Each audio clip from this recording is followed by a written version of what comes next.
Right now, as you watch this video, there's a supercomputer making decisions about your future. It's deciding whether your rent goes up, whether your retirement fund grows or crashes, whether the company you work for gets funding or goes bankrupt. And here's the crazy part. You've probably never heard of it. Most people haven't. But this one company manages more money than the entire economy of Japan and Germany combined. This is the story of BlackRock, the company that manages $10 trillion. That's 10 followed by 12 zeros. And by the end of this video, you'll understand why some people call them the most powerful company on earth, while others call them the fourth branch of government. But before we dive in, hit that subscribe button because we're about to reveal the financial secrets they don't teach you in school. This is B for Billionaire. Let's get started. Let me paint you a picture. You wake up and check your iPhone, Apple stock. You brush your teeth with Colgate toothpaste. You drink a Coca-Cola. You fill up your car with ExxonMobil gas. You shop at Walmart. You fly on a Boeing plane. You bank with JP Chase. These feel like different companies, right? Competitors in a free market battling for your dollar. But here's what they don't tell you. If you look at the shareholder lists of these companies, one name appears over and over again. BlackRock. They're the largest or second largest shareholder in 90% of S&P 500 companies. Think about that. Apple and Microsoft, BlackRock owns shares in both. Coca-Cola and Pepsi, BlackRock owns both. Boeing and Airbus, both. They're not picking sides. They own the entire playing field. And it's not just stocks. In the last few years, investment firms, including BlackRock,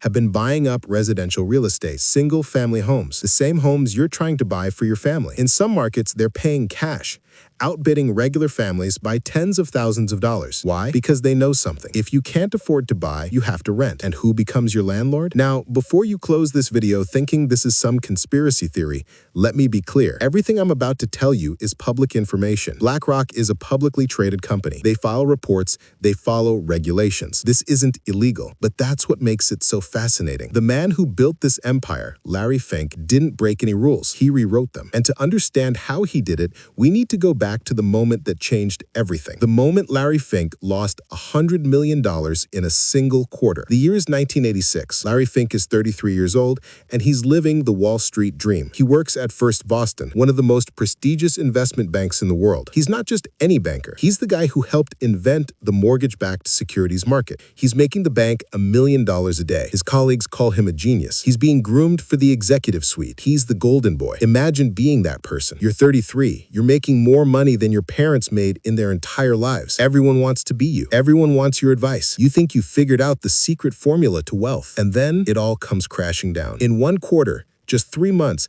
Larry Fink's department loses $100 million. In today's money, that's over $250 million.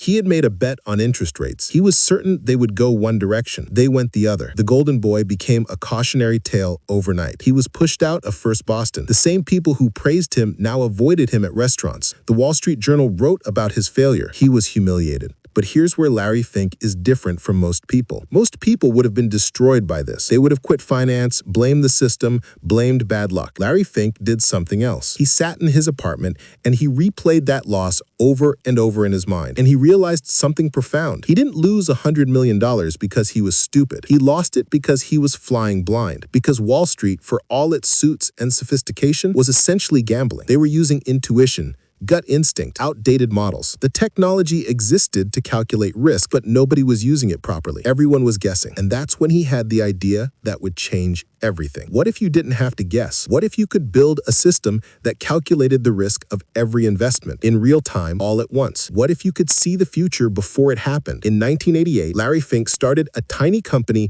with 7 other partners in a single room in New York. They had $5 million in startup capital. They called it BlackRock, a play on black box trading and the rock-solid foundation they wanted to build. But this wasn't going to be just another Wall Street firm. Larry Fink had a different plan. He was going to build a weapon, a shield, a crystal ball. He was going to make sure he never lost $100 million again. He was going to build Aladdin. Let me tell you about Aladdin, because this is where the story turns from a business biography into something out of a science fiction movie. Aladdin stands for Asset, Liability, Debt and Derivative Investment Network. I know, boring name, but that boring name hides the most powerful financial tool ever created. Aladdin isn't just a calculator. It's not just software. It is the operating system for modern capitalism. And here's the mind-blowing part. Aladdin doesn't just manage BlackRock's $10 trillion.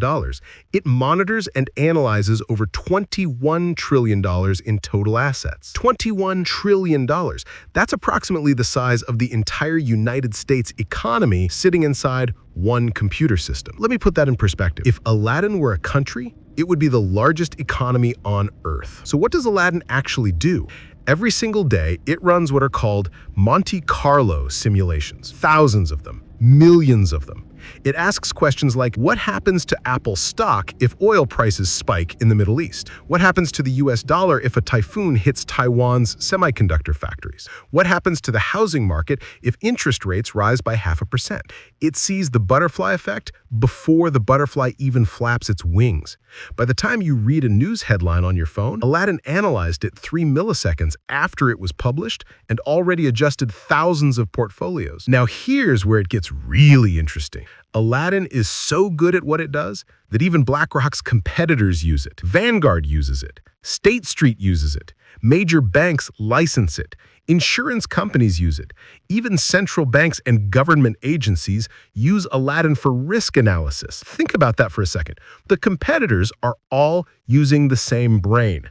They're all looking at the same data filtered through the same algorithm provided by one company. Larry Fink doesn't just play the game. He built the stadium. He owns the rule book. He trained the referees, and he sold the scoreboard to everyone else. Financial experts have said that if Aladdin crashed tomorrow, if the servers went dark, the global financial system would freeze within hours. Trades would stop. Risk assessments would halt. It would be financial paralysis. One system, $21 trillion. One company in control. But you might be wondering, how did this happen? How did Larry Fink go from running a small investment firm to basically running the financial plumbing of the world? The answer lies in chaos. And the year 2008. September 15th, 2008. Lehman Brothers collapses. The housing market is in freefall. Bear Stearns is gone. AIG is on life support. The world is watching the financial system burn in real time. Banks are failing. People are losing their homes. Retirement accounts are evaporating. The president and treasury secretary are in emergency meetings. The fear is real. We might be looking at another Great Depression. The US government knows they need to do something. They need to buy up all these toxic assets, the bad mortgages, the complex derivatives that nobody understands anymore. But there's a problem. They don't know how. The banks don't know how to untangle this mess. The government definitely doesn't have the expertise. These are trillion-dollar questions, and nobody has the answers, except one person. They call Larry Fink. Because BlackRock has Aladdin. They're the only ones who can see through the smoke. They have the data, they have the models, they can actually figure out what all these toxic assets are worth. The government hands BlackRock the contract to help manage the bailout. Larry Fink becomes the ambulance driver for the American economy. While other firms are drowning, BlackRock is being handed the keys to the kingdom. And this is the turning point. BlackRock goes from being a major player to being indispensable. They gain something more valuable than money. They gain trust, government trust. Fast forward 12 years, 2020, the pandemic hits. The economy freezes overnight, markets are in free fall, companies are going bankrupt. The Federal Reserve needs to do something unprecedented. They need to buy corporate bonds to keep companies alive. But the Fed has never done this before. They don't have the infrastructure, they don't have the technology. They need someone who does. Who do they call? BlackRock. Again. BlackRock is hired to manage the Fed's corporate bond buying program. Twice in 12 years, when the world is on the brink of economic collapse, the United States government calls the same man. Now, BlackRock didn't cause either crisis. They didn't do anything illegal, but they were in the right place with the right technology at the right time. And each crisis made them more powerful. Former BlackRock executives now work in government. Former government officials now work at BlackRock. The line between Wall Street and Washington has never been blurrier. So here's the question we have to ask. When the government relies on a private company to save the economy, who's really in charge? But BlackRock's power doesn't just come from managing money. It comes from how they use that money. See, when you manage $10 trillion in assets, you're not just a passive investor. You're a shareholder, and shareholders get to vote on how companies are run. Every year, Larry Fink writes a letter. It goes to the CEOs of every major company in the world. And this letter basically says, Here's what we expect from you this year. In recent years, these letters have focused on something called ESG, environmental, social, and governance issues, climate change, diversity, corporate responsibility. And here's the thing. When Larry Fink says he wants companies to reduce carbon emissions, they listen. When he says he wants more diverse boards, companies change their boards. Why? Because BlackRock can vote against management. They can help remove CEOs. Now, this is where opinions divide sharply. Supporters say Larry Fink is a hero. He's using capitalism to save the planet. Governments have failed to act on climate change, so he's forcing corporations to do it. He's making companies accountable. Critics say this is corporate tyranny, that Larry Fink is forcing a political agenda on companies without voters having any say, that one unelected man is reshaping the economy according to his personal values. Here's my take. Both sides have a point. Climate change is real, and corporations should be responsible. But should one person have this much influence over the entire economy? Because here's the reality. If you're a CEO of a Fortune 500 company, you don't just answer to your customers anymore. You don't just answer to your board. You answer to Larry Fink. One phone call from BlackRock can change your company's strategy. And this raises a bigger question about modern capitalism. More and more shares are owned by institutional investors. BlackRock, Vanguard, State Street. These three firms alone control about 20% of votes in S&P 500 companies. Individual investors, regular people, are being diluted. Your vote as a shareholder matters less and less. The big institutions are making the decisions. Is this the capitalism we want, where market decisions aren't made by millions of individuals, but by a handful of massive firms? Now, here's a question almost nobody asks. Who owns BlackRock? If BlackRock owns everyone else, who owns them? The answer might surprise you. BlackRock is a publicly traded company, and the majority of their shares are owned by institutional investors, including Vanguard. And who owns Vanguard? Well, Vanguard is owned by the funds it manages. And who owns those funds? You do, or at least millions of people like you, through your 401k, through your retirement account, through your pension. This is the paradox. BlackRock manages money for teachers' pensions, firefighters' retirement funds, nurses' 401ks. They're investing your money. So when BlackRock buys shares in Apple or Amazon, they're doing it with money from millions of regular Americans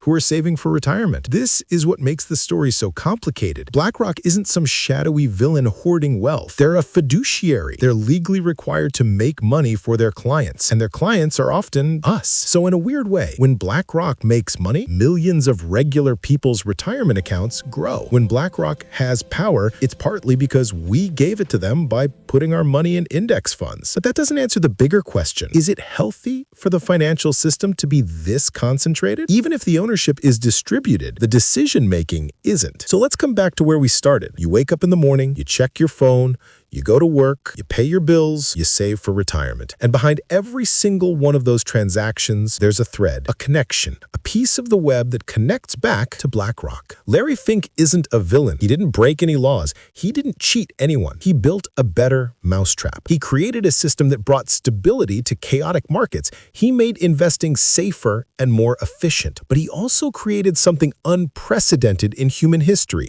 A private company with more economic influence than most governments, a computer system that monitors 1/3 of the world's financial assets, a single point of failure for global capitalism. So, is BlackRock good or bad? That's the wrong question. The right question is this the system we want? Do we want a financial system where a handful of firms make the major decisions, where one computer algorithm influences trillions in assets, where the line between government and Wall Street has essentially disappeared? These are the questions we should be asking. These are the conversations we should be having, because whether you like it or not, you're living in the world Larry Fink built. The question is, do you understand it? If you want more stories about the hidden forces that shape our world, hit that subscribe button and ring the notification bell. Check out our video on Vanguard and the index fund revolution. Leave a comment telling me what you think about BlackRock. Are they a stabilizing force or too powerful? This is B for Billionaire. Question everything. Follow the money, and I'll see you in the next one.